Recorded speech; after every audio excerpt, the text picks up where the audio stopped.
I will teach you everything you need to know to install your own laminate flooring, including all of the mistakes to avoid. I'll show you everything from start to finish, and I'm going to show you how to install your laminate flooring so that it is done correctly, that it meets all the building codes too. Now keep in mind, this quick laminate flooring installation guide for beginners assumes that you have already made all of the necessary corrections to your subfloor first, like for example, getting rid of nails and leveling. And if you need to do that, I'll put a link in the video description below for you to go check out the longer version of this video that has everything you need to know to make sure that that subfloor is perfectly level before you can install these planks. Because most manufacturers will tell you if you see more than 1/8 of an inch gap, and this is about 1/4 inch right here, you'll void the warranty on your planking. It will break the tongues on your planks, and I've seen this so many times. In fact, we repaired a wood floor here at my friend's house last year, as you can see here, and there was cracked planks all over the place because the floor was uneven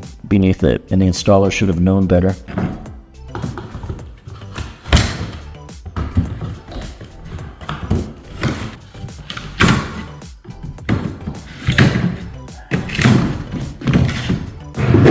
So it's getting down around 12% or below, so I think we can go ahead and add the sound suppression layer now. So what I am using here for the sound suppression layer is these 1/4 inch thick rolls of cork. What you do is you trowel out the glue onto the floor first, let it get tacky, and then you roll out the cork on top of it. Now remember, this here is a single family home with a bedroom on the 2nd floor, and you saw we have wood subfloors here, and then there's like a little crawl space below it about this deep. So there's lots of caverns for sound to bounce around in. You are required by building code to put down sound suppression whenever you're putting in new flooring. And if you don't, and the neighbors downstairs complain, the homeowners association or the city can make you rip it all back up and start all over again. Now I had these large leftover rolls. I don't like using them, and you shouldn't use them either. They're very unwieldy. They don't like to lay very flat, and as you can see here, they tear a lot on the edges when you go to place them down. Better off using these sheets of cork, which I used on the second half of the room here. Like you see, I got them at Home Depot, so this is what you should be using. I will put a link to these cork sheets in the video description below for you. So now that we've installed the cork underlayment and it's glued down and it's had time to cure, it's now time to roll down and install our waterproofing water vapor barrier right here. You're probably thinking, Jeff, this is overkill, but no, it really isn't, because when you have this cavernous wood subfloor below us, you can't have enough sound suppression really. And so you have the cork, and then this underlayment here will provide us with extra sound suppression. Third layer of it too, built onto the bottom of the planks. Check with your manufacturer, because not all of the manufacturers who have an underlayment already built onto the plank, not all of them want you to add additional. So you better check. So Pergo, in my case, that's who we're using. These are Pergo planks. Pergo allows it, so we're going to install it.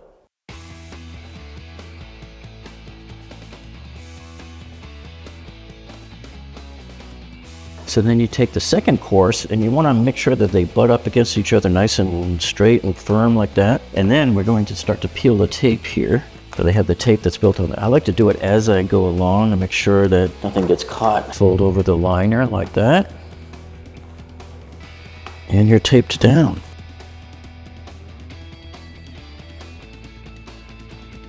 So now all of the sound suppression is in place here, and we are now ready to start installing the laminate flooring. So the blade we're going to use here is from Diablo. This is their 12-inch Pergo blade.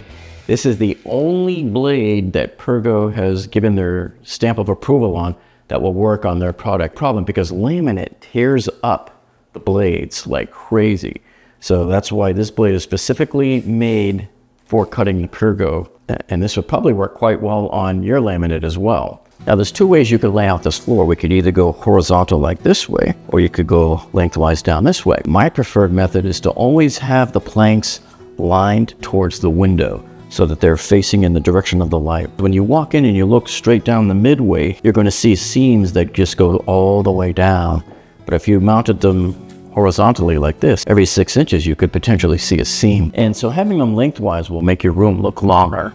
Now this is a critical measurement here. To figure out where to cut the bottom of your door jambs, you simply put a plank right on top of the underlayment there and mark the top edge of it. And where that line is that's where you're going to cut the bottom of your door frame. Now it's time to cut the bottoms of the door frames so that the laminate flooring can slide underneath. Now I'm making this cut here with a professional door jamb cutting tool. This is a saw, and it makes the cut in about 3 seconds, and it's perfect once you set the depth gauge. But you can easily make this cut with an oscillating multi-tool, but it will take you about a minute and the results won't be as perfect.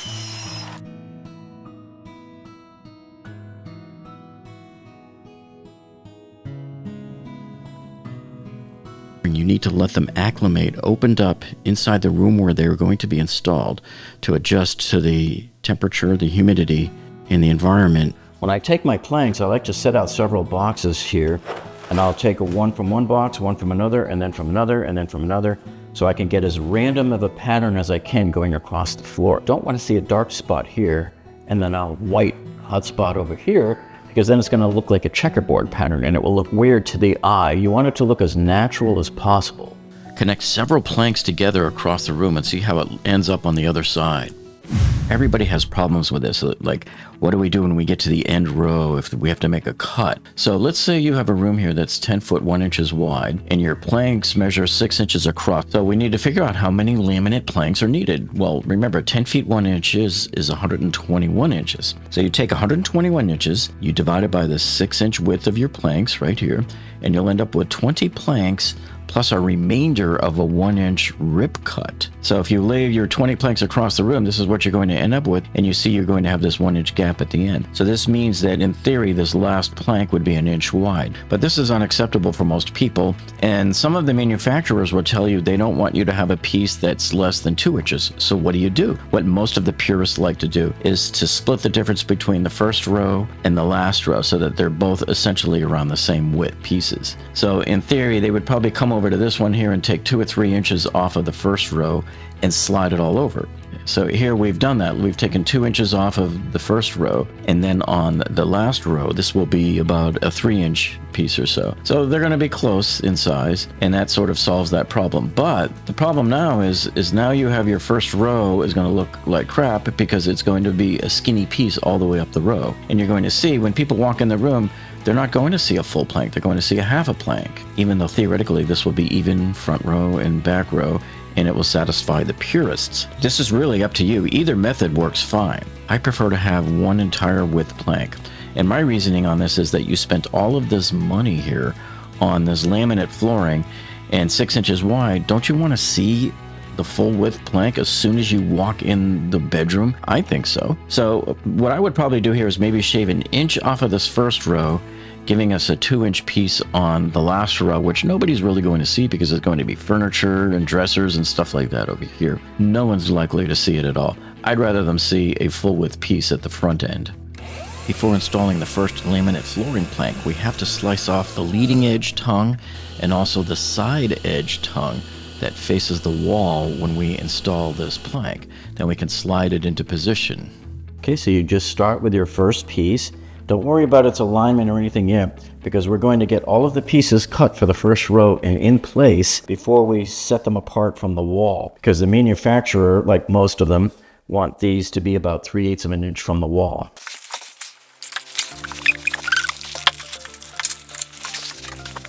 And the way we do it for measuring is we don't measure, we just mark. We eyeball it and mark. You take your plank, you flip it end over end, 180 degrees, and then you figure out about 3/8 of an inch from the wall there. Then I'm going to make my mark right here on the board, right at the point where it mates up to the seam on the board that it's abutting to. See, here's the seam where it's going to be. So I just made my mark right there. And then you make sure that the top edge of your board, the opposite side of that board, is going to be 3/8 of an inch from the wall. And I love this cut line that my saw gives you right there. See how it makes like that dark line that goes across there as you get closer with the blade? See that? It becomes more defined. So it lets you know exactly where you need to be cutting. It takes a lot of guesswork out of the equation there. See, there's my mark, and there's the cut line appearing.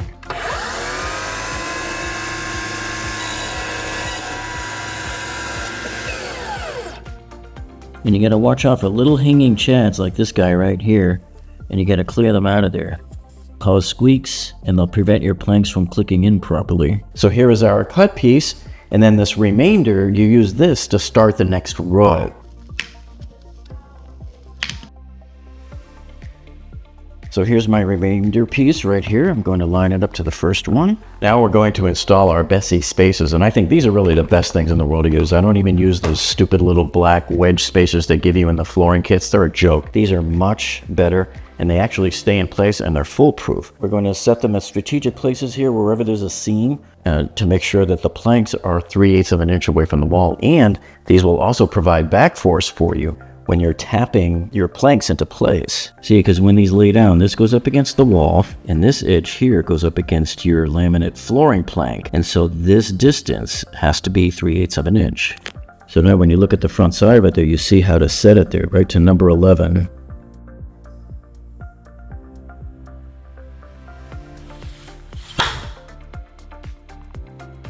So now that I have one set, it's easy to just automatically go in here now and set all of the rest of these to 11. So right here along the first course, we just put it right near the end and slide it to the wall. There's your space. Perfect 3/8. This one here on that seam, slide it in nice and tight. This is, you can turn these dials here to adjust the distance if you need to. To facilitate tapping all of your planks in nice and tight, I highly suggest you get your hands on one of these weighted tapping blocks. So this right here is what we call a heavy tapping block. And what you do with this is, instead of using the little black plastic tapping blocks that they give you in those kits, which are a joke, half the time you hit it and it slips off the plank because they just don't fit right. You see how big it is? You'll never miss. And you just tap it right into the board. So let me show you how this works. You just come by with a block and you give it some taps like that. Also useful for knocking your perimeter pieces into alignment. See how these are a little bit off? See how you can see that space right in there down at the bottom? Yeah, perfectly aligned now. Okay, so now we've cut this last piece here for the second row. And then, of course, just like before, this residual piece will go to start the third course. Now let me just quickly review for you here how the strategy that the manufacturers want you to do your cuts works. So when you get down to the end of your first course, you're going to have to take this whole board and mark it and cut it here. And then this piece will just cut and go right into here, and you use the remainder to start the second row, and you just continue this pattern. And then when you get to the end of the second row, you have the same thing. You have this full plank here that you need to mark it and cut it, and it goes in there like this. And then you'll see the pieces are getting shorter and shorter as you go around, and they start the next row. And then you see, you just keep going to the end until you've marked your plank here. And you go until you have pieces that are too small for you to use. You can't use this piece. It's too small to start the next course with. So what do? You have to start all over again. Or what I try to do is to get at least 4 or 5 courses across the floor before I repeat the pattern again. If you're only able to get 3 courses out of the pattern before you have to repeat it, you'll start to see the pattern repeating. I try to make it so that these are not going to line up with the previous ones. I try to make them as random as possible. Your first couple of rows are going to be your hardest, and they're going to take you the most amount of time to get them installed, because things are still wanting to move in every direction right now. So I like to weigh it down with a box of the planks, so that when you go to tap here from this end to close down this gap, everything is weighed down and it won't just go moving that way. Now we have to notch around this corner. So I've got it marked with the blue tape right there. We just have to notch that piece out right there. We'll do it with the table saw.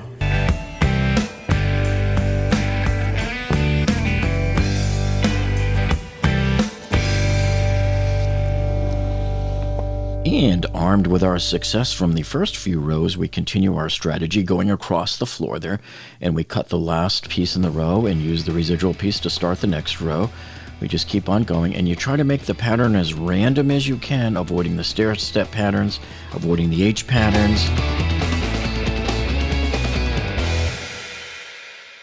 Okay, now we need to cover some laminate flooring patterns that you need to avoid when you're doing this. And the first one is the stair step pattern, and that is this one. Your stair step pattern should not continue for more than 4 or 5 courses. You don't want to see this going all the way across your floor. It's just way too obvious and it looks amateurish. So do not do this. The next one you want to avoid here is what we call the H pattern. So here's the left side of the H. Here's the right side of the H, and then there's the line that goes across. So that's why they call it the H pattern. And you don't want to do this because, look, it's the same line going all the way across. This is usually done by rookies or people that are too lazy to actually measure, mark, and cut the planks, and then put the cut here, and then use the residual for the next row. It's just easier for them to cut it like this. But again, you can see this annoying pattern that goes all the way across the room. You also want to avoid these laminate plank staggering errors here. So this is incorrect, where you put the second row of planks too close to the seam there. So the correct method here that most manufacturers will tell you, and you should read your instructions, it's usually 8 to 12 inches, and most commonly I see 12 inches. And this is to add to the strength and stability across this connection. It should have a nice long board going across there. And if you can't seem to make this happen, let's say you're hindered by the dimensions of the room, the minimum acceptable distance here should be the width of the plank. So if you have a 6-inch plank, you have to have a 6-inch distance. If you can't make that minimum amount happen, then you need to rethink your strategy and redo this entire course.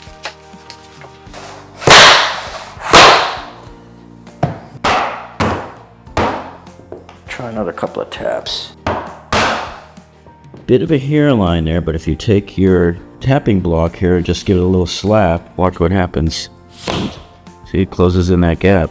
Now you can even barely see it.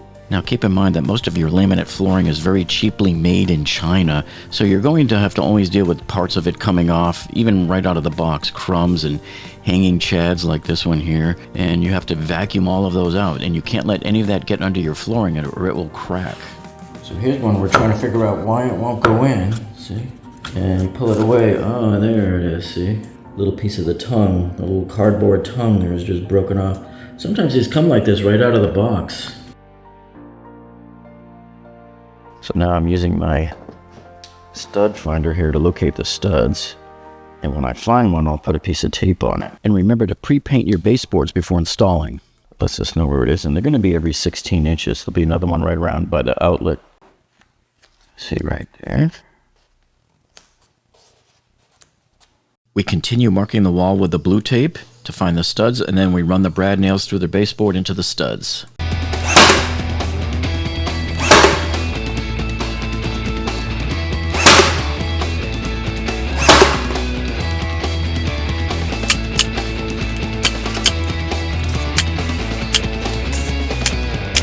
Here's the best tip ever for you to get perfect 90-degree corners on your baseboards. I'm using the CA adhesive here, and the way it works is you spray on the accelerator on one piece of wood, and then on the other piece of wood you use the CA adhesive that you see here that I'm using. And I'll put a link to this down in the video description below for you, like I do for all of the other parts that we're using here in this video. So you take the two parts here, you join them together while it's still wet, and remember, you've only got about maybe 10 seconds or so before the stuff dries up, so you got to act fast. But you get your corner pieces lined up, you hold them together for several seconds there, and then once they're held together, you can then release it, and it should be just fine. So here we go, I'm releasing it, and look at that, perfect, absolutely textbook perfect 90-degree corners. But wait, there's more, because I'm going to do this other piece here. So I often do this when I have like a U shape to go all the way around a wall and then into the closet here. So I'm spraying on here the accelerator onto the small piece, and then on the other piece I'm going to put the CA adhesive, and it doesn't take much. You just want to kind of get it wet going down there with a couple of quick strips of it, and then you attach the piece, and just like I did before, you're going to hold them both for a few seconds there together. Make sure you get them all lined up nice and perfect. You don't want to see just the slightest hairline of a crack on your 90-degree corner there. So here it's done, and let's check out the whole piece there. If we lift up the whole thing, look at that, man. Textbook. Now we're going to go ahead and slide it right into the wall there, and you'll see this is how it's so perfect for you when you have walls. See the gap? See how the wall sort of gaps inward a little bit there? And the stuff on the top there, those cracks, you just fill that in with the caulk when you go to do that. And that's how you do perfect 90-degree baseboards. You are welcome, America. So instead of trying to nail it to the wall, you see all of these gaps back here. Instead, you have a perfect 90-degree corner. That's what people notice, is the corners. This can all get filled in with the caulk.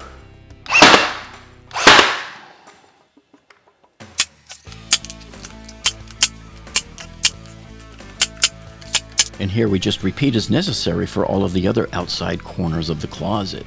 So here we spray on the accelerator, we put on the glue, you put the two pieces together there, you hold them for several seconds, voila, you're done. Perfect corners. It's like an assembly line.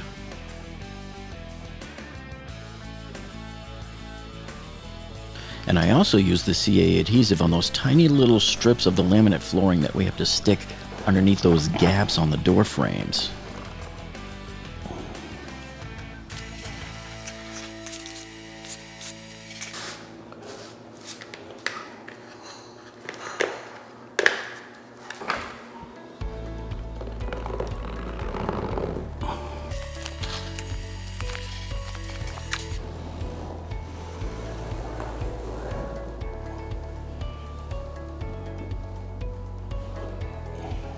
Now we're going to take the nail set and put it on top of some of these brad nails that are sticking out. Let's give them a couple of love taps.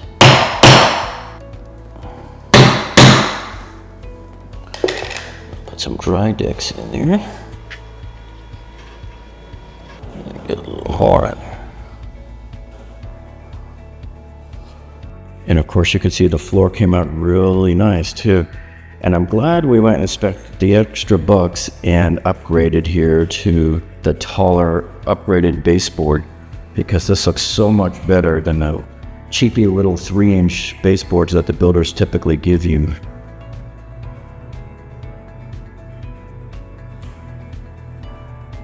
Now here to transition from the laminate flooring to the carpet, we have 3 possible choices. We could do a T-mold, but the problem is that the carpet is too low, so it's going like this. We could use a sliding glass door threshold piece, which is nice and beefy, but the problem is we'll have to cut about a 1/2 inch off the bottom of the door in order to accommodate it. And then we have the carpet reducer transition molding here. So this one might be the one we go with. But we'll show you how to do this in the next video, because this will take up too much time for this video. Well, thanks for joining us today, and we'll see you on the next one.